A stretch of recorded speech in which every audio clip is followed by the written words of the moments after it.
Hello students, बच्चों। तो आज हम पढ़ेंगे मोशन इन प्लेन का लास्ट लेक्चर, लेक्चर नंबर 11, और जिसमें हम सीखेंगे सेंट्रीपिटल एक्सेलरेशन क्या होता है।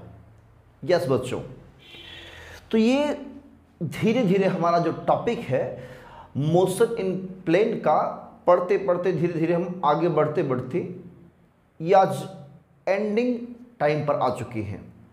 मतलब इस टॉपिक से ये टॉपिक हमारा मोशन इन प्लेन समाप्त होगा और शुरुआत करेंगे एक नए टॉपिक का जिसका नाम है लॉज ऑफ मोशन।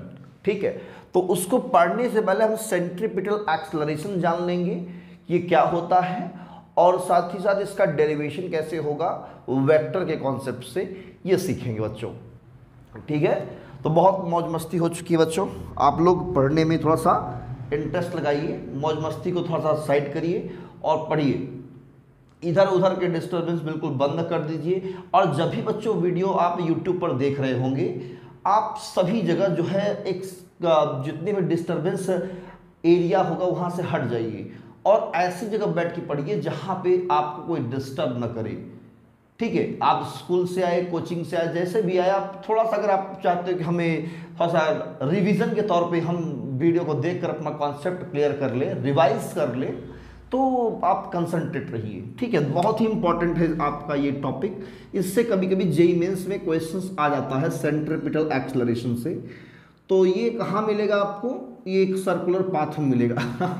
मार्केट में कुछ बच्चे सोच रहे होंगे कि मार्केट में मिलेगा सेंट्रीपिटल एक्सेलरेशन, है ना। आप एक्सेलरेशन जनरली पढ़े होंगे कि the rate of change in velocity is called acceleration. अब ये सेंट्रीपिटल एक्सेलरेशन क्या होता है, ये कौन सी वाला है, कहाँ पर मिलेगा? तो ये मिलेगा आपको सर्कुलर पाथ पे, जब आप क्या कर रहे होंगे, यूनिफॉर्म सर्कुलर मोशन कर रहे होंगे। और यूनिफॉर्म सर्कुलर मोशन का मतलब बच्चों है कांस्टेंट स्पीड से सर्कुलर पाथ पर ट्रेवल करना, कांस्टेंट स्पीड से। तो मान लेते हैं इसका ये सर्कुलर पाथ का ये सेंटर है O, और ये इसका है रेडियस। ये क्या है इसका बच्चों? रेडियस। और यहाँ से कोई मान लो कि पार्टिकल है वो मोशन कर रहा है, वो किसी कांस्टेंट स्पीड v से, किसी कांस्टेंट स्पीड v से ये क्या कर रहा है, मोशन कर रहा है। आपको पता है कि इसके ईच पॉइंट पर जैसे मान लो ये पॉइंट हमने कहा P, इसको मैंने कहा Q, इन सभी पॉइंट्स पर आगे R, S, T जो भी पॉइंट्स आप बनाओगे, सभी पॉइंट्स पर डायरेक्शन चेंज हो रहा है। क्या हो रहा है बेटा? डायरेक्शन चेंज हो रहा है। और डायरेक्शन की चेंज होने से, ध्यान सुनना, डायरेक्शन की चेंज होने से वेलोसिटी में चेंजेस आ जाती है। किसमें? वेलोसिटी में, यानी वेक्टर वेलोसिटी में। तो हम इसे वेक्टर फॉर्म कहेंगे, वेक्टर v1। और यहां पर हम वेक्टर मान लेते हैं क्या है, वेक्टर v2। क्लियर? ये दोनों वेलोसिटी क्या है, आपस में डिफरेंट है, लेकिन पूरे सर्कुलर पाथ पे जो मोशन हो रहा है वो एक कांस्टेंट स्पीड से हो रहा है। इसका मतलब यहाँ से यहाँ तक जाने में जो स्पीड होगा वही स्पीड यहाँ से लेकर आगे वाले कोई पॉइंट अगर हम मान लेते हैं, यहाँ पे मान लेते हैं, तो वो स्पीड इक्वल होगी। स्पीड का मतलब डिस्टेंस अपॉन टाइम। जितना डिस्टेंस यहाँ तक कवर करने में जो टाइम लगा, वही इतना ही डिस्टेंस आगे अगर ट्रेवल किया सेम टाइम लग रहा हो तो कांस्टेंट स्पीड है। बट वेलोसिटी क्या होगा, चेंज होगा डायरेक्शन के चेंज होने से। तो यहाँ से हम इसको O को Q को अगर मिला दें, O को Q से मिला दें, तो ये क्या है, ये भी रेडियस है और ये भी रेडियस है। रेडियस कितना मान लिया, R, ये रेडियस R है। और रेडियस हमेशा क्या है, एक पोजीशन वेक्टर की तरह बिहेव करता है। कैसे? अगर बात करें ये वेलोसिटी है, तो वेलोसिटी के डायरेक्शन से रेडियस कितना है, तो आप ये डायरेक्शन बताओगे, ये डायरेक्शन दोगे, तो ये हमेशा दोनों क्या होते हैं, परपेंडिकुलर होते हैं। रेडियस वेक्टर और जो वेलोसिटी है ये हमेशा क्या होते हैं, परपेंडिकुलर होते हैं। और जब परपेंडिकुलर होंगे तो हम ये कह सकते हैं कि ये एक पोजीशन वेक्टर की तरह ट्रीट कर रहा है। ये और ये दोनों में क्या है, एक पर्टिकुलर डायरेक्शन है। इसका डायरेक्शन इधर है और यहाँ पर डायरेक्शन ये है, यहाँ पर डायरेक्शन ये है, यहाँ पर डायरेक्शन ये है। तो ऑलवेज रेडियस वेक्टर जो होता है हमेशा क्या होता है, वेलोसिटी के परपेंडिकुलर होता है, जो कि टेंजेंशियली हम लोग टेंजेंट ड्रॉ करके वेलोसिटी को रिप्रेजेंट करते हैं। टेंजेंट, एक छोटा सा टेंजेंट ड्रॉ कर दो। अगर जैसे मान लो हमको कहा कि हमने ये कहा आपसे कि इस पॉइंट पर वेलोसिटी का डायरेक्शन क्या होगा, तो आप यहाँ पे एक टेंजेंट ड्रॉ कर दोगे ऐसे। टेंजेंट मतलब उस पॉइंट को टच करता हुआ, ठीक है। तो इस पॉइंट पर अगर हमको वेलोसिटी का डायरेक्शन बताना है तो आप टेंजेंट ड्रॉ कर दोगे ऐसे, है ना, ऐसे डायरेक्शन केवल इसी पॉइंट को टच करेगा और कहीं नहीं टच करेगा। और टेढ़ा बन रहा है मेरा, टेढ़ा है पर मेरा है ना। हाँ, ठीक है। तो यहाँ पे ये डायरेक्शन मिल गया। तो हमें निकालना है एक्सेलरेशन। देखो यहाँ वेलोसिटी कुछ और है, यहाँ वेलोसिटी कुछ है और है, तो इस पर एक काम करता है एक्सेलरेशन। क्योंकि यहाँ से यहाँ तक जाने में टाइम लगा, और टाइम लगा तो सही, लेकिन वेलोसिटी में चेंजेस आया, तो वो एक एक्सेलरेशन की तरह क्या होगा, ट्रीट करेगा, जो चेंज इन वेलोसिटी है। और वो किधर होगा उसका डायरेक्शन, वो डायरेक्शन रेडियस वेक्टर के अलोंग होगा। यहाँ पर भी उसके रेडियस वेक्टर के ही अलोंग होगा। अगर यहाँ से चालू किया है, मतलब यहाँ से स्टार्ट किया है यहाँ तक, तो ये डायरेक्शन मिला। यहाँ से अगर यहाँ तक आया है तो ये डायरेक्शन है। मतलब रेडियली किधर होता है, टूवर्ड द सेंटर।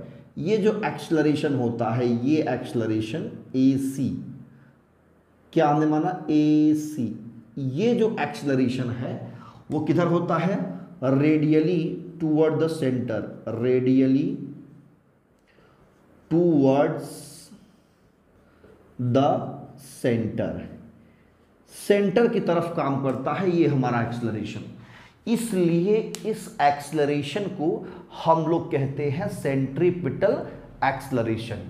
ठीक है बच्चों, यहां तक बात क्लियर हुआ। वेलोसिटी में चेंजेस होता है, इसलिए एक एक्सेलरेशन आएगा, और वो एक्सेलरेशन का जो डायरेक्शन मिलता है वो किधर मिलता है, सेंटर की तरफ मिलता है, और रेडियस के अलोंग मिलता है, यानी radially toward the centre. Radius के अलोंग मतलब radially toward the centre, centre की तरफ होता है, और रेडियस के अलोंग होता है इस एक्सेलरेशन का डायरेक्शन। क्लियर।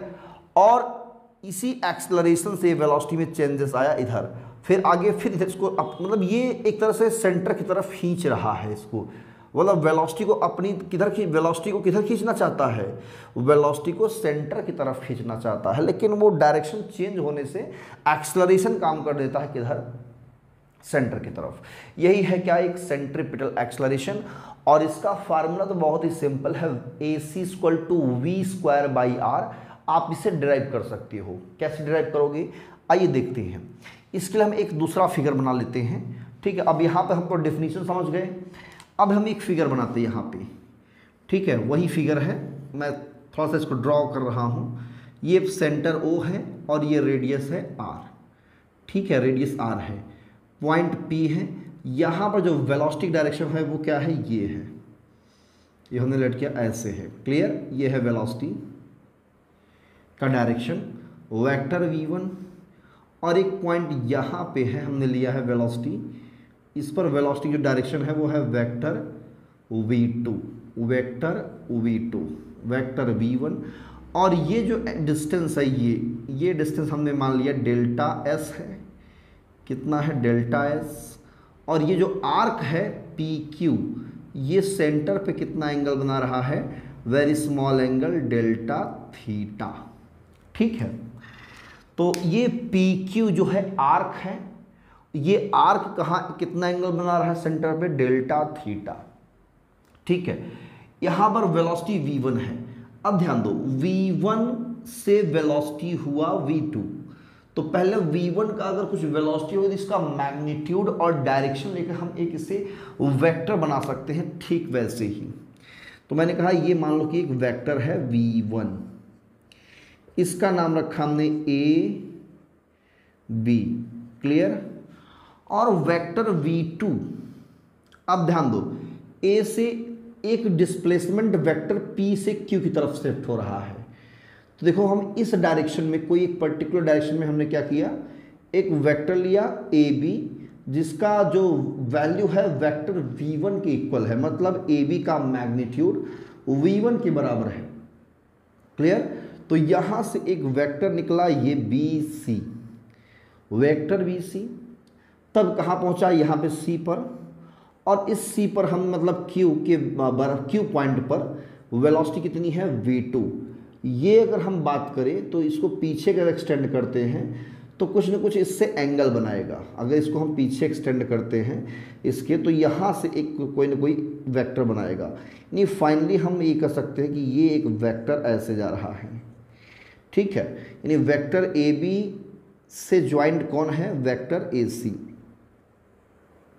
ठीक है, वेक्टर AB से वेक्टर AC क्या है? ज्वाइंट है। अब जो ये है, ये लेंथ, मतलब PQ का जो लेंथ है मैग्नीट्यूड, वो लेंथ BC के मैग्नीट्यूड के बराबर है। वेक्टर V1 का जो मैग्नीट्यूड होगा V1 वो AB के बराबर है, और वेक्टर V2 का जो मैग्नीट्यूड है वो AC के बराबर है।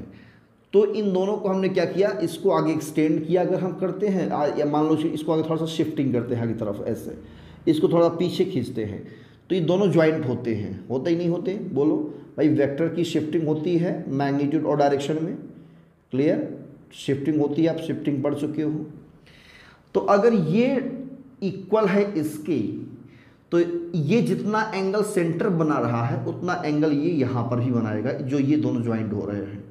भाई ये रेडियस वेक्टर है ना, ये वेक्टर V2 है, तो ये एंगल डेल्टा थीटा, तो ये भी एंगल डेल्टा थीटा हो जाएगा। क्लियर है? तो यहाँ पे अगर हम लॉ ऑफ वेक्टर एडिशन लगाएं तो हेड के ऊपर इसका टेल है, यानी वेक्टर AB, और इसके ऊपर ये ऐड है, मतलब ऐड किया जा रहा है वेक्टर BC, वो बराबर किसके आ रहा? वेक्टर AC के। बोलो आ रहा है? नहीं आ रहा है? यहाँ हमने क्या किया? ट्राइंगल मेथड अप्लाई किया। AB के हेड के ऊपर BC का टेल है, और जब दोनों को ऐड हुआ तो क्या मिला हमें? वेक्टर AC मिला। क्या मिला? Vector AC। मतलब इसका और इसका रिजल्टेंट ये बन रहा है। ठीक है, अब वेक्टर AB के बराबर हमारा क्या है? V1 है, यानी वेक्टर V1 है, और BC के बराबर क्या है? ये है चेंज इन वेलोसिटी है यहाँ से यहाँ तक, यानी डेल्टा वेक्टर V हम कह सकते हैं, plus delta vector V change in velocity. AC क्या है? वेक्टर V2 है, इसको ऐसे लिख सकते हैं। इसको ट्रांसफर करेंगे उस side, delta vector V equal to vector V2 minus vector V1। Clear है? तो ये आपका डेल्टा V आ गया। क्या आ गया? Delta V। अब इसका मैग्नीट्यूड लेंगे तो डेल्टा V आ जाएगा, है ना। ये वेक्टर में फॉर्म में है, इसका मैग्नीट्यूड क्या होगा? Delta V। यानी फाइनली ये क्या है? Change in velocity. और मैग्नीट्यूड लेंगे यूनिफॉर्म सर्कुलर मोशन के लिए, आप पढ़ चुके हो यूनिफॉर्म सर्कुलर मोशन, इसके लिए आपने पढ़ रखा है mod of vector V1 equal to mod of vector V2 equal to mod of vector V3 equal to mod of vector V4 equal to V। ये हमने लेट कर लिया, मतलब इनका मैग्नीट्यूड कितना होगा? V के बराबर होगा, सिर्फ मैग्नीट्यूड बात करें। ठीक है, तो अगर मैं इस OPQ ट्राइंगल को देखें, यहाँ पे एक ट्राइंगल की तरह ट्रीट कर रहा है। अगर ये लीनियर डिस्प्लेसमेंट हम मान के चलें, P से Q तक लीनियर डिस्प्लेसमेंट, भाई यहाँ से यहाँ तक शिफ्ट हो रहा है, तो ये एक तरह से एक पर्टिकुलर डायरेक्शन दे रहा है, लीनियर डिस्प्लेसमेंट। और ये R है, ये भी R है, ये भी रेडियस है। तो सिर्फ मैग्नीट्यूड की बात करें तो ट्राइंगल OPQ और ट्राइंगल ABC, ये इनका मैग्नीट्यूड V है, ये V, ये भी V। डायरेक्शन की बात नहीं कर रहे हैं, डायरेक्शन की बात नहीं कर रहे हैं, सिर्फ V और V।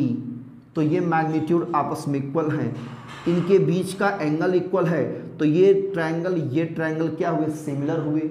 और जब सिमिलर हुए, कैसे सिमिलर हुए? साइड एंगल साइड से, साइड एंगल साइड से सिमिलर हुए। और जब सिमिलर हुए तो करस्पॉन्डिंग साइड का रेशियो क्या होता है? इक्वल होता है।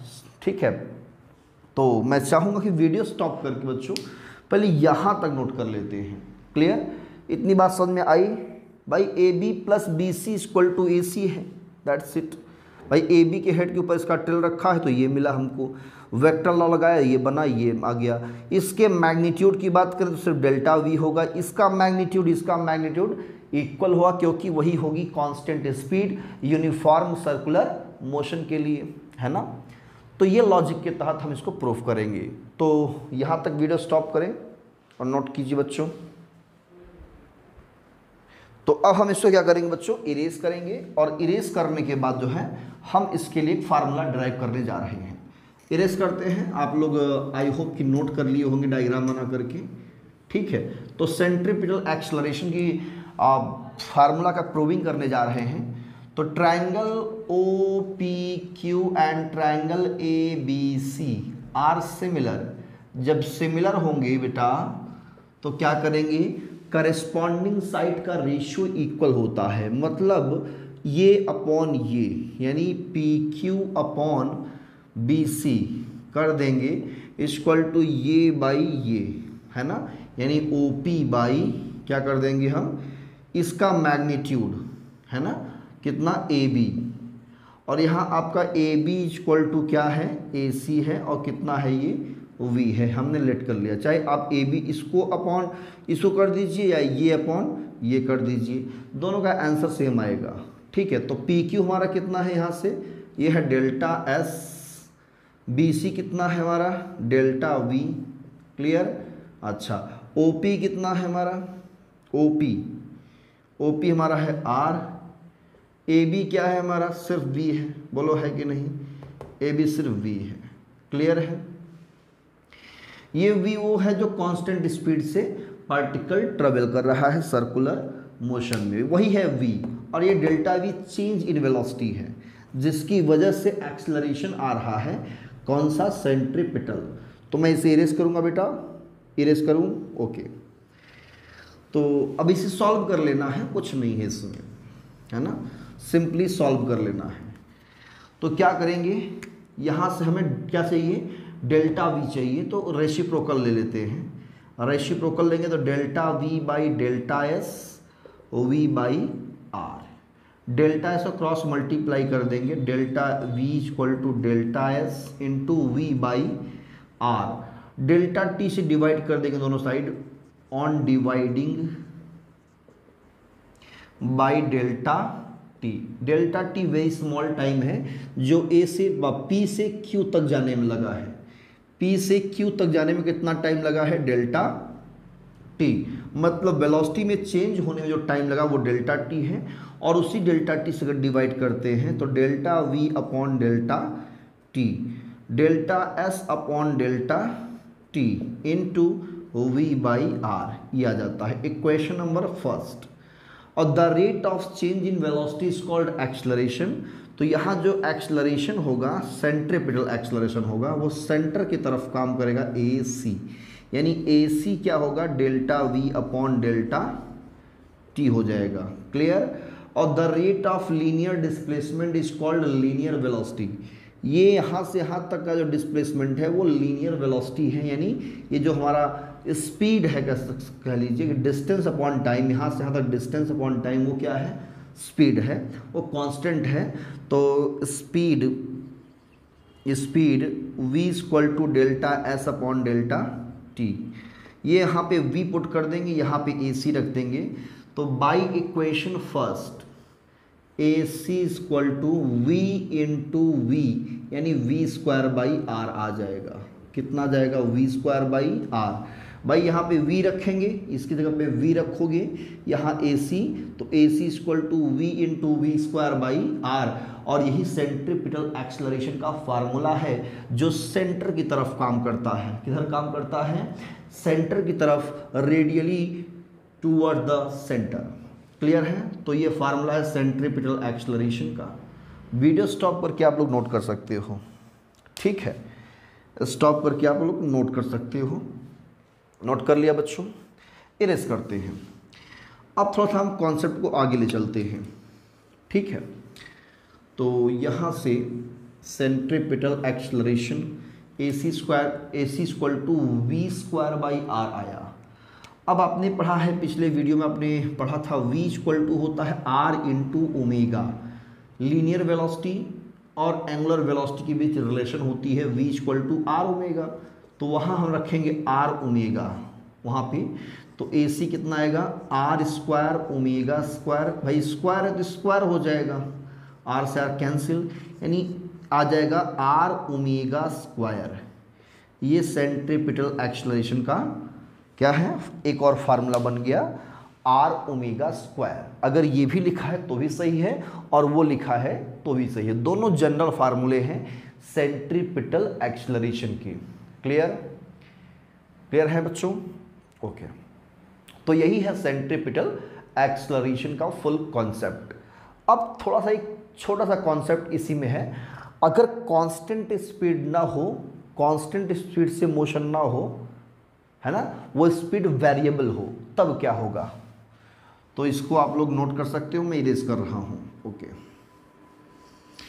तो यहां पर हम बात करेंगे when a particle moves in a circular path with variable speed, moves with variable speed, variable speed अगर हो तब क्या होगा, मतलब जैसे कि सर्कुलर पाथ है, ये सेंटर ओ है, इसका रेडियस है आर, ये स्पीड है v, है ना, ये वेरिएबल है, तो एक एक्सेलरेशन काम करेगा टेंजेंशियल ऐसे, एक्सेलरेशन काम करेगा, और एक एक्सेलरेशन सेंटर की तरफ काम करेगा, सेंट्रीपिटल एक्सेलरेशन। जब स्पीड वेरिएबल हो तो दो एक्सेलरेशन काम करेंगे पार्टिकल में, एक टेंजेंशियल और एक सेंट्रीपिटल एक्सेलरेशन। तो इन दोनों का जो रिजल्टेंट बनेगा वो रिजल्टेंट कुछ इस डायरेक्शन बनेगा, और दोनों टेंजेंशियल और सेंट्रीपिटल एक्सेलरेशन परपेंडिकुलर होंगे, तो इनका रिजल्टेंट निकालेंगे एक्सेलरेशन, यानी नेट एक्सेलरेशन। नेट एक्सेलरेशन आएगा under root A C square plus A T square. Clear, A C square plus A T square, और यहाँ ए सी की वैल्यू निकालेंगे वी स्क्वायर बाई आर से कैलकुलेट करेंगे, और टेंजेंशियल एक्सेलरेशन कैलकुलेट करेंगे r into alpha, आपने पढ़ रखा है पिछले वीडियो में, इसके जस्ट पहले वाले वीडियो में हमने आपको लीनियर एक्सेलरेशन और एंगुलर एक्सेलरेशन के बीच एक रिलेशन पढ़ाया था, ए इक्वल टू आर अल्फा। तो यहाँ जो ए टी है ना वो आर अल्फा होगा और ए सी होगा वी स्क्वायर बाई आर, दोनों का रिजल्टेंट निकालेंगे इस तरह से, तो ये नेट एक्सेलरेशन, रिजल्टेंट एक्सेलरेशन मिलेगा जब कोई पार्टिकल वेरिएबल स्पीड v से क्या कर रहा हो, ट्रैवल कर रहा हो। क्लियर बच्चों? तो आज की वीडियो में इतना ही, और ये वीडियो के साथ साथ में ये मोशन इन प्लेन का जो कॉन्सेप्ट है 2D मोशन वाला, वो यहाँ पे एंड होता है, समाप्त होता है। अब नेक्स्ट वीडियो जो होगा वो नए टॉपिक पर, नए चैप्टर के साथ स्टार्ट होगा, तब तक यहाँ पढ़ें, इस पर बेस्ड न्यूमेरिकल साइड बुक से आप लोग सॉल्व करते रहे बच्चों, और इससे क्या होगा, फिजिक्स आपकी स्ट्रांग होगी। ठीक है, पढ़िए, all the very best, thank you.